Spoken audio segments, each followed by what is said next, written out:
BJP MP అభ్యర్థుల తొలి జాబితా విడుదలైంది. తెలంగాణలో 9 మంది అభ్యర్థులతో మొదటి జాబితాను రిలీజ్ చేసింది అధిష్టానం.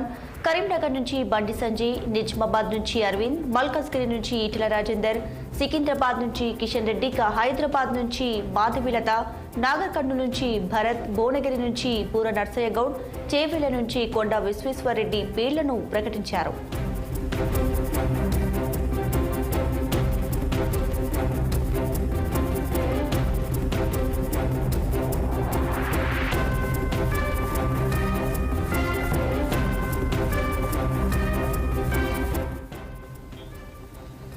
బీజేపీ ఎంపీ అభ్యర్థుల తొలి జాబితా విడుదలైంది. తెలంగాణలో 9 మంది అభ్యర్థులతో కూడిన మొదటి జాబితాను రిలీజ్ చేసింది అధిష్టానం.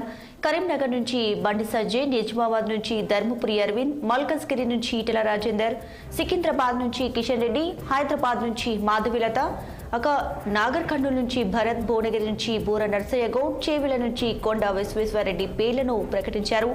దీనిపై పూర్తి డీటెయిల్స్ అయితే మా ప్రతినిధి మాధవి అందిస్తారు లైవ్ ద్వారా. మాధవి,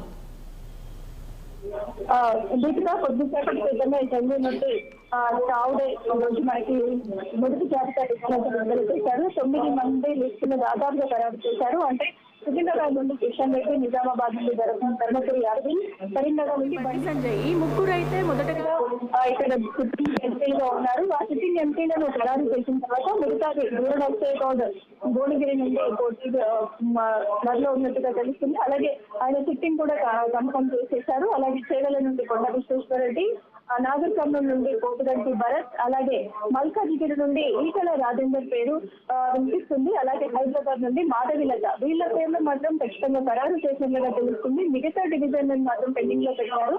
సో మహబూబ్ నగర్ స్థానాన్ని మాత్రం పెండింగ్ లో పెట్టింది అధిష్టానం. అంటే ఇంతకుముందు మహబూబ్ నగర్ అలాగే మల్కాజ్గిరి రెండు కూడా కాస్త సవాలుగా ఉన్నాయి.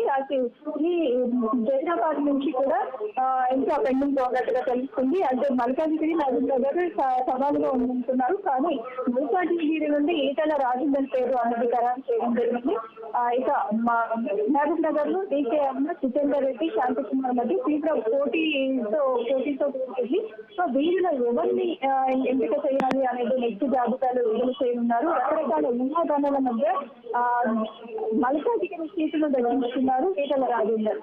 అయితే ఇక మల్కాజ్గిరి నుంచి చాలా మంది కూడా సీటును ఆశించి భంగపడ్డారు. చాలా మంది కూడా అక్కడి నుంచి సీటు ఆశించడం అనేది అందరికీ ఇప్పుడు నిరాశను కలిగిస్తుంది. ఈటెల రాజేందర్ కి కొంతమంది మాత్రం నేను ఇక్కడి నుంచి పోటీ చేసినట్లయితే తను ఇక్కడ నుండి వారికి సపోర్ట్ చేయమని చెప్పారు. అయినా సరే కూడా అధిష్టానం మాత్రం మల్కాజ్గిరి నుండి ఈటెల రాజేందర్ కి మాత్రం సీటు కేటాయించింది. అలాగే పార్టీలో ఉన్న వారికి కూడా కొత్తగా ఇప్పుడు రాముడు నాగర్ కర్నూలు నుంచి సిట్టింగ్ ఎంపీగా ఉన్న బీఆర్ఎస్ ప్రతినిధి బీజేపీలోకి రావడము, అలాగే తన కుమారుడు కోటిగంటి భరత్ కూడా ఈ సీటుని ఎంపీ సీట్ని ఇవ్వడము అనేది కూడా జరిగింది. సో అలాగే ఇంకా తనకు హైదరాబాద్ నుంచి కూడా పోటీ చేసిన ఓవైసీ పైన పోటీ చేయడానికి మాధవిలత సిద్ధంగా ఉంది. సో మాధవిలతకు కూడా హైదరాబాద్ నుంచి సీట్ని కన్ఫర్మ్ చేశారు. ఇంకా ఆదిలాబాద్ సిట్టింగ్ ఎంపీ షహీన్ బాబురావు నిరాశకి గురి చేసే అవకాశం కూడా కనిపిస్తుంది. ఎందుకంటే షహీన్ బాబురావు పేరు ఫస్ట్ లిస్ట్ లో ఇక్కడ ఉంచలేదు. ఇంకా మిగిలిన నియోజకవర్గాలు ఏదైతే ఉన్నాయో అవి కూడా మనకి జాబితా రానుంది. అయితే ఈ విజయ సంకల్ప యాత్రలు ఏదైతే ముగించుకున్నాయో గత గురువారం రాత్రి నుండి కూడా ఈ దిశానిర్దేశాల కోసం అయితే ఎవరెవరి అభ్యర్థులను ఎంపిక చేసుకోవాలి అనే ప్రణాళిక పైన పూర్తి స్థాయిలో క్షుణ్ణంగా పరిశీలించి అంటే ఎక్కడి నుంచి గట్టిపోటు ఇవ్వగలుగుతారు ఏంటి అనే విషయాన్ని కూడా వారు ఈ 4 రోజులుగా పరిశీలించడం జరిగింది. అంటే గురువారం రాత్రి 10:50 మొదలైన ఈ చర్చ దాదాపుగా 4 గంటల పాటు కొనసాగింది. దాని తర్వాత ఎప్పుడెప్పుడు అనేది ఎదురు చూస్తున్న కష్టం కొద్దిసేపటి క్రితమే విడుదల చేయడం జరిగింది. ఇందులో అంటే చాలా మంది కూడా ఇప్పుడు ఇక్కడికి ఎక్స్పెక్ట్ చేయాలంటే ముందుగా ఎక్స్పెక్ట్ చేస్తున్న సీట్స్ అయితే భువనగిరి నుండి పూర నర్సయ్య గౌడ్, అలాగే చేవెళ్ల నుండి కొండ విశ్వేశ్వరరెడ్డి వీళ్ళ పేర్లు వినిపిస్తున్నప్పటికీ కూడా అనుకోకుండా అంటే ఇప్పుడు మల్కాజ్గిరి పేరు మాత్రం మల్కాజ్గిరిలో మాత్రం ఈటెల రాజేందర్ కి కన్ఫర్మ్ చేయడం అనేది కొంతమంది ఆశావాదుల్లో మాత్రం ఇది నిరాశని కలిగించే విషయంలో మాత్రం అందరూ భావిస్తున్నారు. కానీ ఇంకా సెకండ్ జాబితాను ఎప్పుడు రిలీజ్ చేస్తారు అనేది తెలియదు. కానీ ఎన్నికల కోడ్ వచ్చే లోపలే వచ్చే లోపల సెకండ్ జాబితాను కూడా చేసినట్లయితే ఈ రోజు 7 సంకల్ప యాత్రలు ముగించుకోబోతున్నారు. ప్రజాహిత సంకల్ప యాత్రలు. అలాగే మోడీ పెట్టిన అనేక పథకాల గురించి కూడా అనేక విధాలుగా జనాల్లో చేరడము. అలాగే జనవరి 22వ తారీఖు రాముడు ఏదైతే ప్రాణప్రతిష్ఠ జరిగిందో అప్పటి నుండి ఫిబ్రవరి నుంచి మాత్రం తండాలుగా బీజేపీలోకి చాలా మంది నేతలైతే కార్యకర్తలైతే ఇతర రాష్ట్రాల ఇతర పార్టీల నుండి కూడా ఇతర జిల్లాల నుండి కూడా బీజేపీలోకి రావడం జరుగుతుంది. ఇంకా మరికొందరు కూడా ఇక్కడికి బీజేపీలోకి రావడానికి అవకాశం ఉన్నట్టుగా తెలుస్తుంది.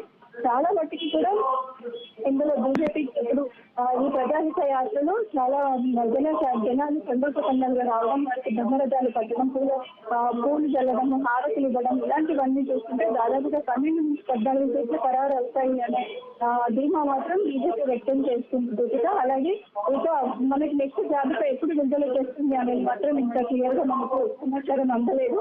సో దీన్ని మనం వేచి చూడాల్సి ఉంది. ఎప్పటి వరకు సమాచారం వస్తుంది అనేది ఈ రోజుతో ఈ విజయ సంకల్ప యాత్రలు మొదలుపెడుతున్నాయి. మనకు ఇందాక అంబర్పేట మొదలైన కిషన్ రెడ్డి ముగింపు యాత్రను, అలాగే మనకి పీపుల్స్ ప్లాజా దగ్గర కూడా రేపటి నుంచి అనేక విధాలుగా ఈ సభలు ఏర్పాటు చేయడము, సంస్కృతికి సంబంధించిన ఆధ్యాత్మిక సంబంధించినవి కానీ అనేక విధాలుగా మన భారతీయులకి చేయడానికి ఈ మోదీ ప్రభుత్వం మాత్రం ఖచ్చితంగా భారతీయులందరూ కోరుకుంటున్నారు అనేది జాతీయ నేతల మాత్రం చెప్పడం జరుగుతుంది.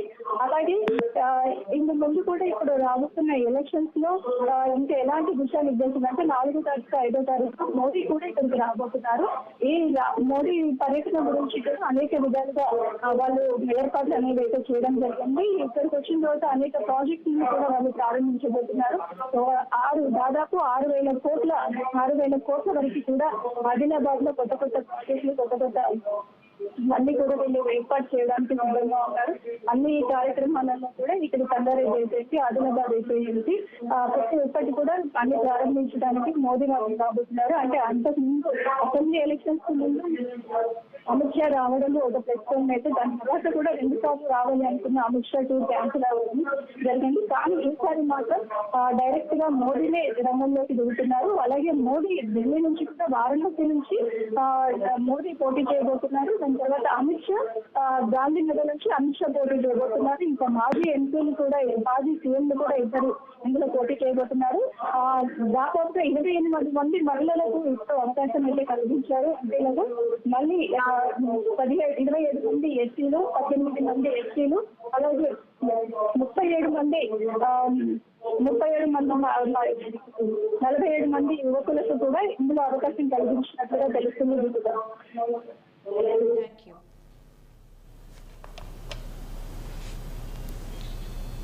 Thanks for the updates, Madhavi.